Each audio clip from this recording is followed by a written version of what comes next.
The One Night at Flumpty's games have always been regarded as some of the best Five Nights at Freddy's fan games ever made. They have a reputation for being one of the earliest and most importantly highest quality fan games that have come out over the years. Even the first game that was released all the way back in 2015 still compares to the quality of some of the ones that are coming out now. The 2D drawn art style was extremely unique at the time. Both the polished graphics and interesting gameplay mechanics for both me and many others in the Five Nights at Freddy's community made it stand out immediately and solidified its place as one of the best FNAF fan games ever made.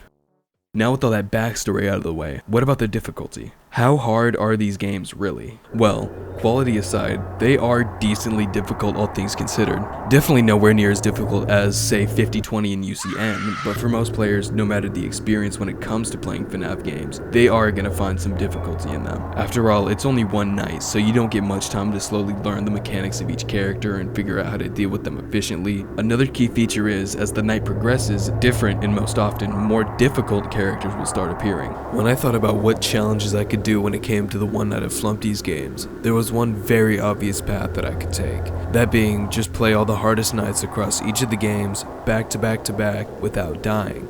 But in the back of my head, I knew it would have been too easy. So I decided, today I'm going to be attempting what I like to call the One Night at Flumpty's Gauntlet. This challenge consists of playing not just the hardest modes of every game, but every single night of every single game, back to back to back, without dying a single time. And if I do end up dying, which will happen quite a lot, I'll have to restart all the way to the very first night of the very first game. I clicked on the This means not only the main nights of the game, but also the much harder hard-boiled modes. This means I'll have to play a total of 7 different nights across 3 different games, nearly perfect if I want to complete this challenge. Each hour lasts 90 seconds, making each night last 9 minutes long. Now if I were to do that 7 times over, that is over an hour. As we go through, I'll explain each night in each game, explain how the characters work and how to counter them, and finally share my strategy to what I think is the best way to consistently beat the game. Shout out to the Bones5 and his insane FNAF log video. Obviously that's where the inspiration for this video came from, aside from the fact I'm making myself do all of these in order from 1 to 3. With all that yapping out of the way, I hope you enjoy my suffering on this very difficult path to becoming a true gamer.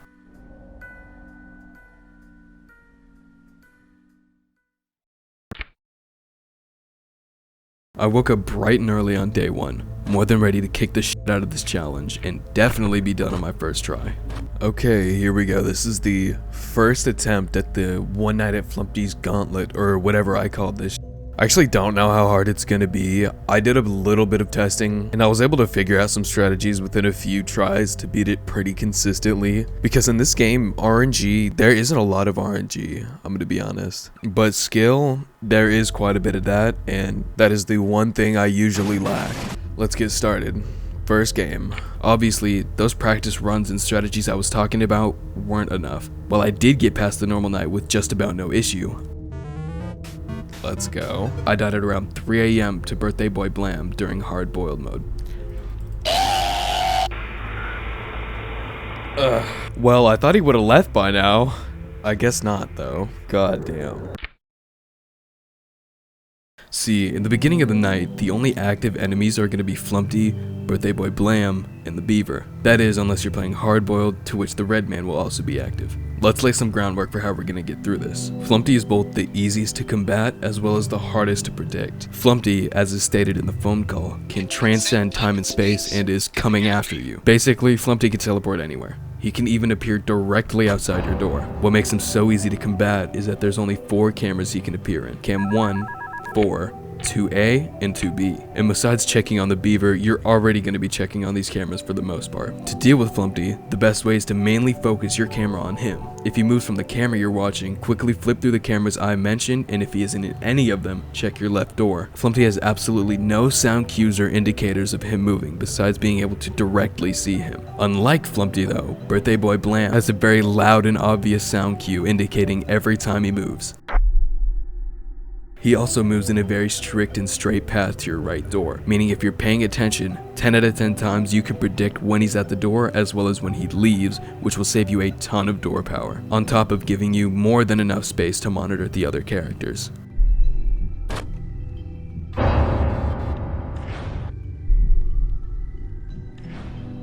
He'll start in cam 1, and only in the very beginning of the night he will be sitting, which will add one more movement to his path, but it only happens at the start of the night, so it's not going to throw off the amount of movement he goes through to reach the office. He will then move to cam 4, 2B, then to right outside the door. His cue will play as he moves from camera to camera to outside your door, and as he's blocked, he will play it one more time as he's sent back to cam 1. Meaning, to counter him, all you need to do is listen for 3 cues, one as he moves from cam 1 to 4, a second as he moves from cam 4 to 2B, a third from 2B to the door, then a fourth after you've closed the door to indicate he's left. On my second attempt, I died to an insanely lucky camera dodge from the beaver. Like, look at this. Okay, we're at 4 a.m. So I think we're doing alright.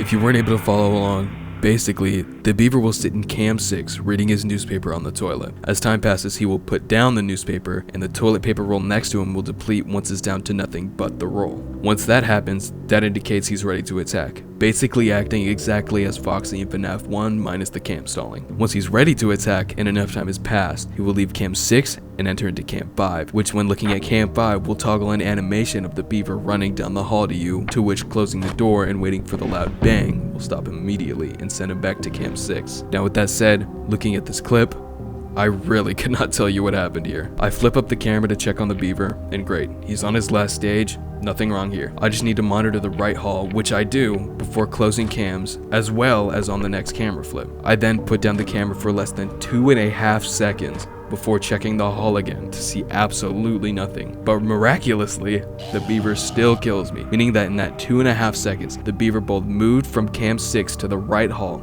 and moved out of the right hall to my door before I could catch the animation. I didn't even realize at the time what happened, but even now, I have zero idea how this was possible at all. You know, I knew the beaver was gonna attack soon, I just forgot, I guess. Fortunately, after that incident, I never really had any trouble with the beaver. Just being consistent and checking on the beaver, making sure to constantly monitor the right hall when he's at his last stage is all you really need to do. You've probably seen this big, dumb, goofy looking clown. His name's Grunkfist, by the way, and even though I don't think I died to him a single time, he is most definitely the reason for a lot of the failed attempts I've had so far. He becomes active at 4 a.m. on regular nights and 2 a.m. on hard-boiled mode, and he puts an unfathomable amount of pressure on you. Grunkfist crawls closer and closer through this big hole in your office the more you flip up the camera. That's a lot of the reason in the beginning I was doing a lot of guesswork to figure out when the enemies leave. Flip up the camera one too many times and you're dead on the spot, no questions asked. Similarly to Grunkfist, the Red Man contributed so much to the failed attempts. On normal nights, he isn't an issue at all. He activates at 3 a.m. and comes out maybe twice over the entire night. But on hard boiled, oh boy, he is the most active out of them all. Like I said, on normal nights, he would only come out at 3 a.m. But during hard boiled, he comes out right at 12 on the dot, and 90% of the time is the first person to reach the door, and that aggression does not stop for a single second throughout the night. Like Birthday Boy Blam, he does have an audio cue, but it is so insanely quiet that a lot of the time it's buried within the ambience. This cue is so quiet, you're most likely just going to want to keep somewhat of an eye on him. His aggression will drain the life out of your door power. A lot of the runs would either end up with an extremely small sliver of door power left, or the buttons jammed from being too slow and wanting to save power. And now that you know all the basics of the characters and the best ways to counter them, here's my complete guide to completing Flumpties. Only hard-boiled mode because normal night is kinda easy. When I spawn in, I keep my camera on Flumpty until I can't see him on cams 1, 4, 2A, or 2B. Even if he doesn't move from camera 1 at all and Redman takes over, you still want to check around the other cams and the door just in case, because it isn't uncommon for Flumpty to jump to your door the same time. I'll then keep a track of where Birthday Boy Blam is through his audio cues, all while keeping my camera mainly on Flumpty. I will do that while occasionally monitoring the left hall while listening for the Red Man. Once the Red Man reaches the door, the audio cue is a whole lot louder, so I'm listening for that. Once he actually reaches my door, I don't even need to use the light, I just shut the door and wait in the office until I hear the cue that he has returned back to cam 3. This exact same strategy goes for Birthday Boy Blam as well, minus the checking on him with cams because you can blatantly hear him every time he makes a move. Once Grunkfist becomes active, I spend a lot more time on cams, just continuing continue on doing that, making sure to check on the beaver and pretty much camping him once he's on his last stage. And that right there is a pretty easy W. It took me quite a bit of practice for me to piece the strategy together. Surprisingly, there aren't a lot of guides that go into detail, so I had to make things up as I went, all until I found a consistent strategy. But using this strategy, I was able to boss out not only just the normal night, but hard-boiled as well, just barely making it due to the door power shutting off right before the night ended. No. There's 10 seconds left. Don't do it, don't do it, don't. Oh my, we did it. That is the first game down. Oh wow. It's time for Flumpties 2 now. I'm gonna be honest, I was just kind of freeballing Flumpties 2. I've never really had any trouble with this game, and it's honestly the easiest out of the 3 by far in my opinion. Though it does still have its challenges. Despite that, I was able to just quickly flip through the cameras, get lucky with multiple enemies showing up at once, and boss out not only normal night, but hard-boiled with relative ease. Okay, now I'm a lot more confident in this one than I was for the first game. Oh yeah, in my little practice attempts, it only took me 2 tries to beat hard-boiled, and I beat the main game first try. So, in complete Lock City right now. I don't think I've said a single word since 1 AM. You know, that's because I don't want to have to play the first game again. I want to finish this challenge, actually. Oh, there we go. Okay. I am even more nervous this time to do hard-boiled mode. Even though I know for a fact, if I just lock in, I'm gonna be able to do this first try. I'm still so nervous. I'm already choking, by the way. Okay, I'm locked the f in right now, bro. Y'all have no idea how locked in I am right now. Oh, okay, that's fine, that's fine. At least it wasn't the eyesore. I probably would have died if it was.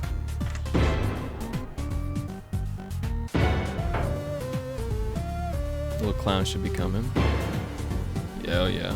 It's all 3 of them at the same. All 4. Not all, but 4 of them at the same time. See, we're in Lock City territory right now.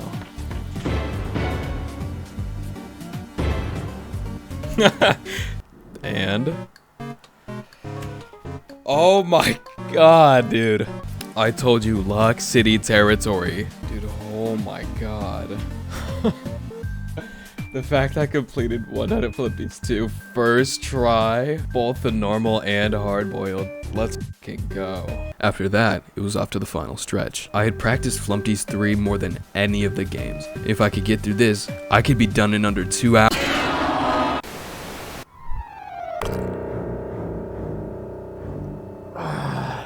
Let's not get too ahead of ourselves now. I'm not gonna get very far if I keep trying to YOLO it with only the knowledge of a couple hours of practice. And all that shows because after that run, I wasn't able to get past the first Flumpties game at all for the rest of the day. I choked so hard, dude, forgetting about the whole other enemy. An entire dude I forgot about.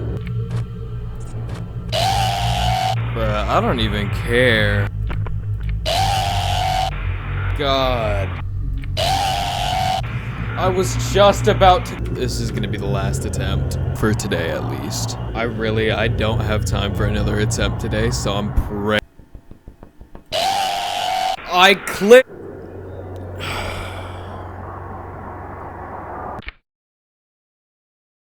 After a decent day 1, on top of that pretty close run making it all the way to the 3rd game, I knew there was still a lot I needed to learn. I decided to spend 90% of day 2 replaying the games over and over and over again, just to get a feel of how the challenge would go and get accustomed to switching mechanics and strategies for each game. I decided to do a little mini version of the challenge where I tried to beat each max mode back to back to back, and doing that honestly helped a ton. It did just that, helped me get accustomed to switching mechanics and strategies, but also highlighted where exactly I needed to improve and practice. Alright, we are on day 2 of the Flumpties Gauntlet.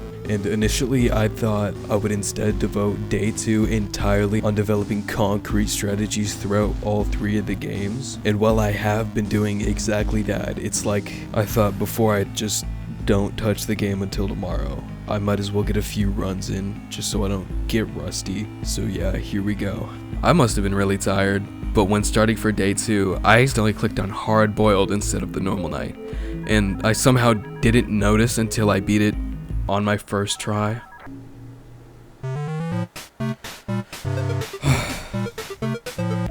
Okay, I just realized I completely forgot to play the first night like normal.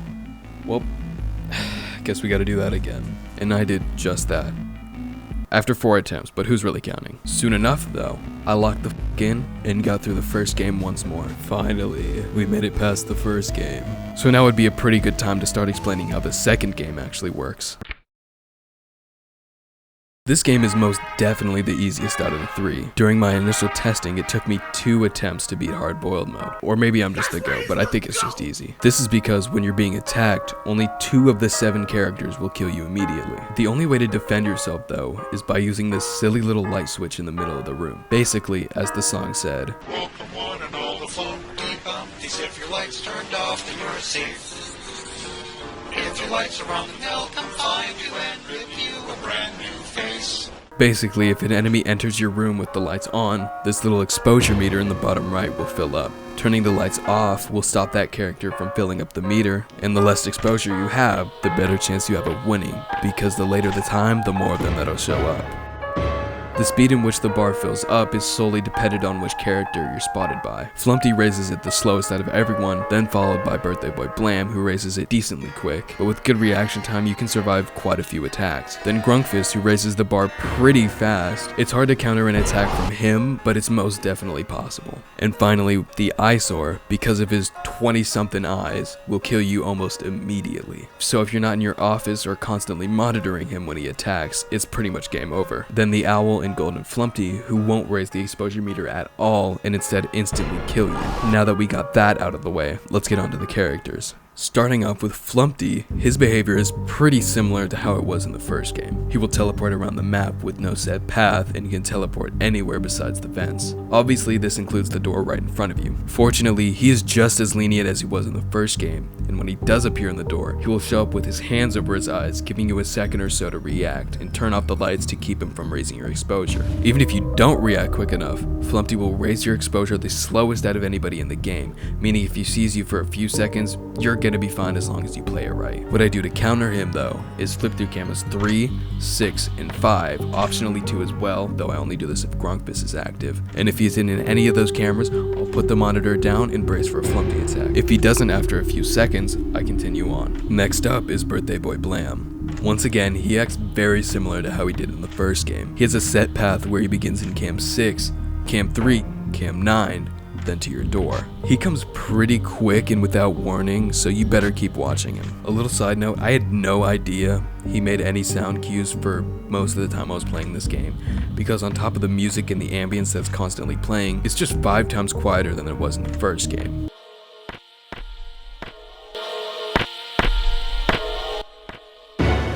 So I really wouldn't rely on them unless it's the last resort. Just flipping through the little triangle of cameras and making note of when he approaches one of his last 2 stages is going to be the best way to deal with him. Then for the man who was just as much of a pain in the ass as he was in the first game, we have Grunkfist. He comes out at 2 AM or 45 seconds in on Hard Boiled, and when he does, he'll show up on cam 2 and a patience countdown will begin. Once this counter ticks down to 0, he will appear out of his newly formed hole in the left side of the room, through, I guess, the US Constitution. In theory, he should be the easiest to deal with, right? You literally get a countdown that'll tell you the exact second he comes into the room. Yes, but also no. It really depends on the circumstances. Say you get attacked by any of the enemies that enter your room while the timer is low. You might want to just sit there with the lights up for a few seconds to let him pass. But if you do that, that gives other enemies more than enough time to get to you. Not to mention, he stays in your office longer than most, if not everyone else. Meaning that it's very likely to be attacked by someone else right as you think you're in the clear. I can't begin to state how many times this happened during practice. The Eyesore is another pain in the ass, cause that motherfucker is absolutely ruthless. He starts in cam 1 in his little pit, but at 4 AM or right from the start on Hard Boiled mode, he will leave his pit, then move on to cam 3, then cam 7. If he even looks at you for more than a quarter of a second and you don't die, it's still basically over unless you play absolutely perfect. With his 20-something eyes, he will raise that bar so quick you don't even realize he's there before you die. So keeping track of him closer than anyone is going to be your best bet. The last 2 characters are pretty insignificant. Redman will show up as a little pop-up window on your monitor. Just cancel it and you'll be fine. But in the case you don't, he'll disable your monitor and shortly after, kill you. And for the other easiest character, Golden Flumpty, he'll randomly appear in your office upon flipping down the monitor. To get rid of him, you just need to flick off the lights or pull up the monitor again. As I said, this guy isn't much of a worry at all. And that should be about it. I feel like I'm... Oh, yeah, that guy. I clicked on the... Oh my god, I clicked on the camera the second he came in. The owl starts off in cam 3 on the urinal, and at random points throughout the night, he will enter one of the 2 vents.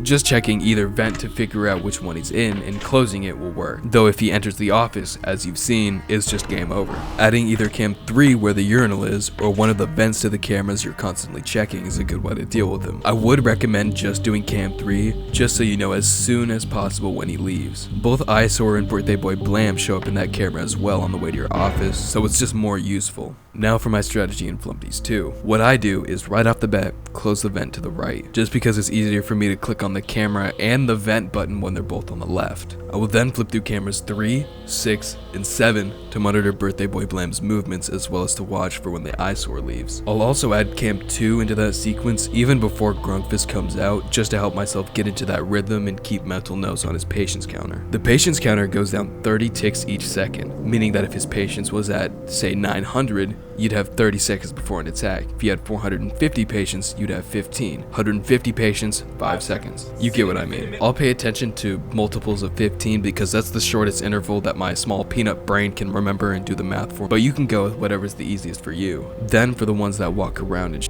I'll put most of my focus onto the Eyesore because he'll kill the run within a second if I lose track of him. Thankfully, he isn't as active as Birthday Boy Blam, but he definitely is faster. So if I see him in cam 3, I'll make sure to pay even more attention to monitoring where exactly both him and Birthday Boy Blam are, as you don't want to just forget about him and have him show up the same second you flip up the monitor thinking you're safe. If you can keep track of all that, and in practice it honestly isn't too bad, you should be more than okay. That exposure meter gives you quite a bit of room for error, so it's definitely on the easier side. Back to the actual attempts. After that absolutely devastating loss, my morale absolutely smacked the concrete. I decided to keep going since if I was able to make it this far, I should be able to get back pretty easy, right?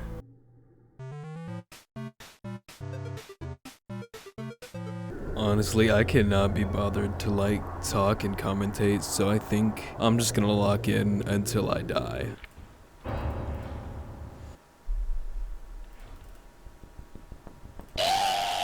I clicked the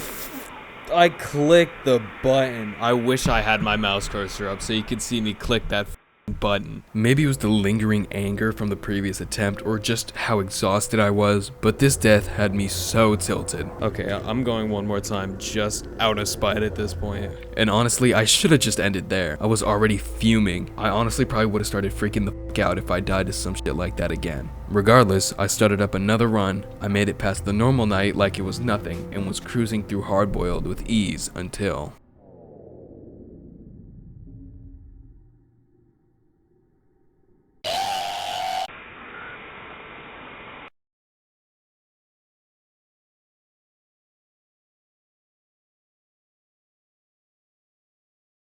I died 3 seconds before the end of the night. I was so unbelievably upset, I didn't say a single word. Just closed out of the game, stopped the recording, and went to bed, which was probably for the best. I'm sure I'll be able to play a lot better after getting some sleep. Hopefully help me focus up more and react to things quicker. I woke up on day 3 thinking about what had happened yesterday. The failed attempts, how close I got. I honestly was debating taking a break for day 3 because I was starting to even get frustrated during the practice runs. But as a wise man once said, all I do is win, win, win, no matter what. We are back and it's day 3. Honestly wanted to just take day 3 as like a little break, maybe do some practice on the side, but I'm back because the grind never stops, obviously. And honestly, day 3 was by far the best day we've had so far. I made it up to 5 AM and just barely made it to my grave. You have way too much belief thinking I was going to beat it on my first try. But as I said, this was my best night so far, and that's for a reason.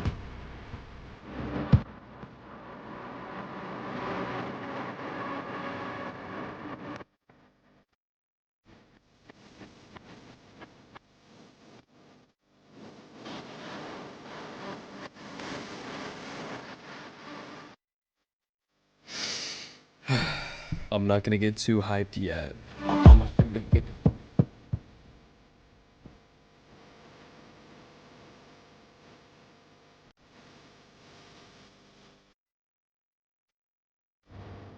Holy sh! Oh my god. For the entire last minute, my heart was pounding so hard. We finally made it past Flumpty's 2 for the first time since day 1. This was honestly huge. I was feeling a mix of both excitement and anxiety knowing that after all of that, I still had 3 entire nights to go through of what people considered to be the hardest Flumpty's game, all without dying. And we have an entire other game to go. Regardless of if I was ready or not, I started up the first night.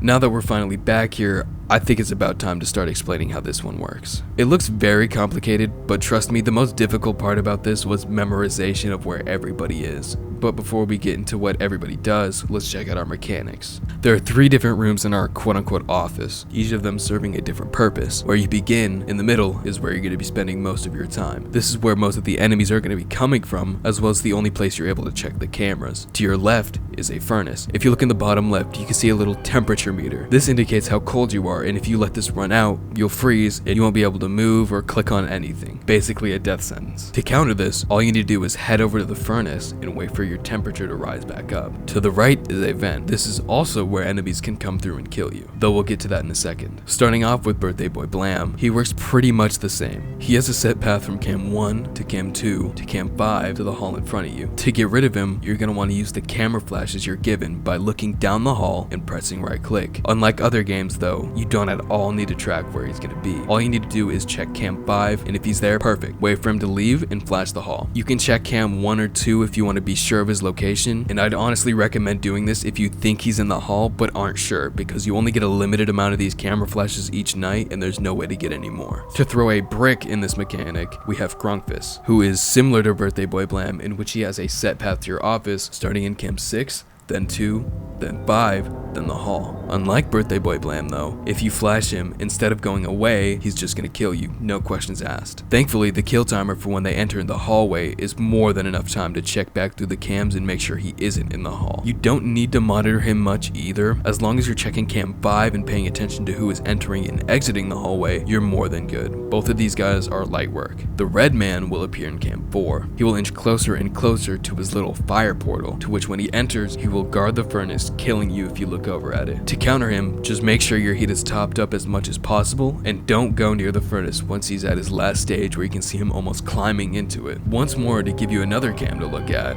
we have the Beeve Owl. The Beeve Owl only shows up at 2 AM and will crawl into the vent I mentioned to the right of the office. Once it crawls into the vent, you're able to monitor his progress in cam 7. All you need to do is pay attention to when he is both in the vent and when he leaves the vent. And to get rid of him, all you need to do is flash him. Pretty simple. To stop you from just sitting on your cameras for 80% of the night and only closing them to warm up, we have the eyesore. The eyesore will show up in your hallway randomly and isn't able to be seen in any of the cameras. The reason you can see him in the hallway is because of the visible eyes once he shows up. He takes 2 camera flashes to scare off, and since the camera takes quite a bit of time to recharge, that gives enough time for Grunkfist to sneak in and kill you before you can scare him all the way off. For eyesore, just make sure Grunkfist is in the hall and you should be completely good. For the final little goober, we have Golden Flumpty. He will appear in any of the cameras, and upon closing the monitor while viewing a camera he's present on, he will jump scare you and drop your temperature to almost nothing. This can most definitely be a run killer if you aren't careful. The best way to deal with him is just to memorize the places he shows up in each camera, as he can be hidden pretty well in some of them. You might be wondering why I haven't mentioned Flumpty at all, and that's because he doesn't show up. If you know, you know. But my strategy for Flumpty's 3 normal night is very simple. All it is flipping through cam 4 to see the progress of the red man, cam 5 to keep track of where Birthday Boy Blam and Grunkfist are, cam 7 to keep track of where the beaver is, and making sure to flip it down no more than 10 seconds or so after opening it, not only to stay topped up on heat, but also to not let eyesore get you. If red man is on his last stage before entering the furnace, just keep away at all costs. It's not worth the risk. If you think Grunkfist is in the hallway and you need to flash either eyesore or Birthday Boy Blam, just flip open camera 6, 2, or 5 quickly to confirm whether he's there or not. For the beaver, just keep an eye on cam 7 and pay attention to where he's at and when he leaves the vent. Don't worry about Golden Flumpty too much. If you see him on any of the cameras, just make a mental note of where he is. That's the end of the first night of Flumpty's 3.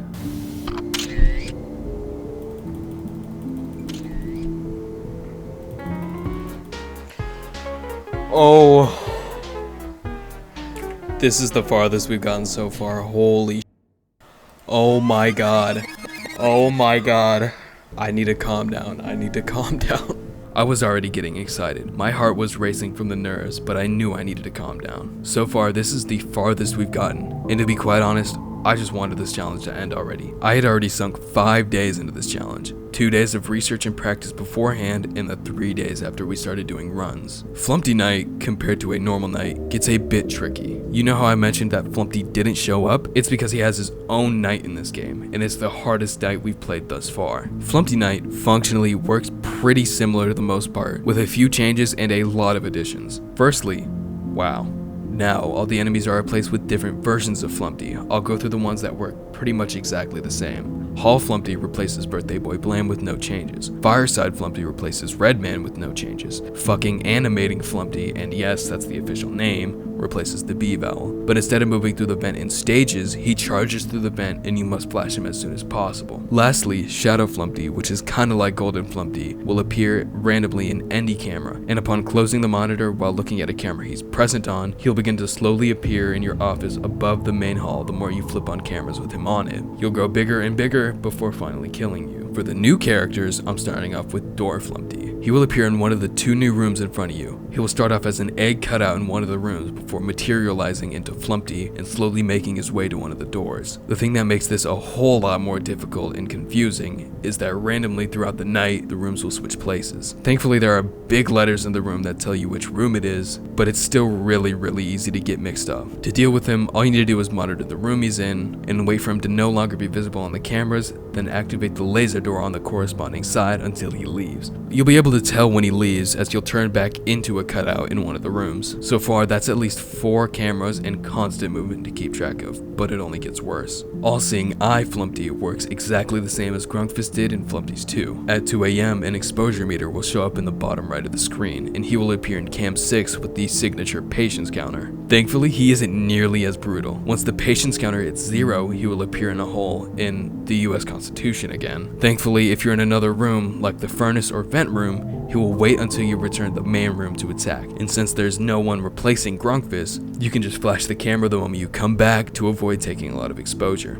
And even if you don't hide, most of the time you can just react off instinct. If you have a good enough reaction time, he isn't an issue you need to worry about at all. And honestly, you don't need to monitor him either. I will personally just click on his camera every once in a while to gauge how soon he'll arrive and be ready with a camera flash. And guess what? We're not done. With the most brutal of them all, it's Virtual Boy Flumpty. At 3 AM, another 2 rooms will be added to the top of the map. In Cam 9, Virtual Flumpty will slowly make his way over to Cam 10, which contains the generator for your door power. If he successfully makes it into Cam 10, he will turn off your door power, giving Door Flumpty free range to kill you whenever he feels like it. To stop him, once he reaches his last stage in Cam 9, where it says Game Over on his face, go into Cam 10 and activate the laser door. You can technically wait till he reaches the doorway in Cam 10, but that is way too risky for me. To counter him, just add Cam 9 to the sequence of cams you're flipping through and make sure to check often because he moves pretty quick. I completely forgot to mention Flumpty EXE. He's just a pop-up that works pretty much the same as Redman did in Flumpty's 2, where he just disables the camera. And with that,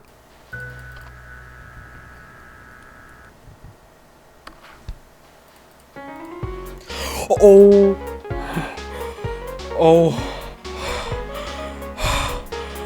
my god, oh my god, oh my god, oh my god, oh my god, oh my god. Dude, I'm finna pass out. Oh my god. There's no way. Dude.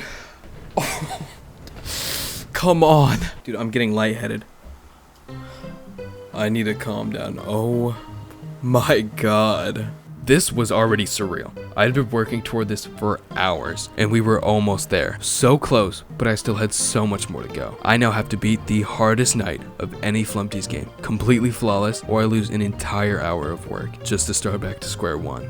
As I said, this is the hardest night in any Flumpty's game for a reason. You start off just as the normal night would, with everyone cranked up to 100, where having multiple people attacking you at once is pretty normal. What really messes with you though is at 3 AM, with no warning, just a quick fade, you're sent to Flumpty's night, with everyone cranked up as well. No slow introduction either, everyone is out and active the moment you hit 3 AM. This was gonna be close.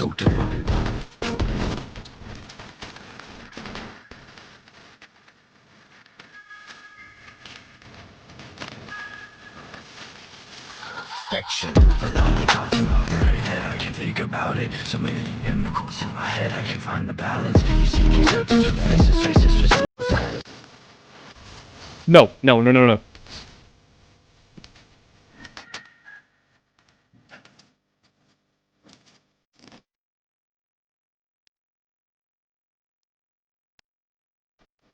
Oh my god! Oh my god!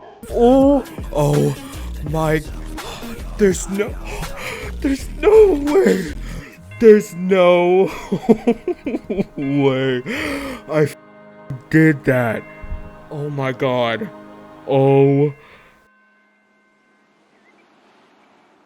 I'm shaking so. I'll miss you.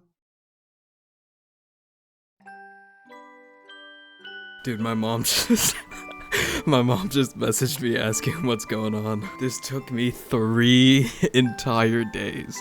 And that's it. It was finally over. 10 plus hours of practice and 6 hours of attempts. This challenge was honestly harder than anything I had ever done before. I had been working nearly a week on this so far. If you want to see the full uncut run with my live quote-unquote commentary and reactions to beating the night, it's posted to my second channel and will be linked in the description. If you made it all the way to the end, I appreciate you so much and thank you for sticking around. This is my first video on this channel, so if you enjoyed it, definitely turn on notifications because I have a whole lot more planned, and we're quite literally just getting started. Once again, thank you, and I'll see you later. Bye.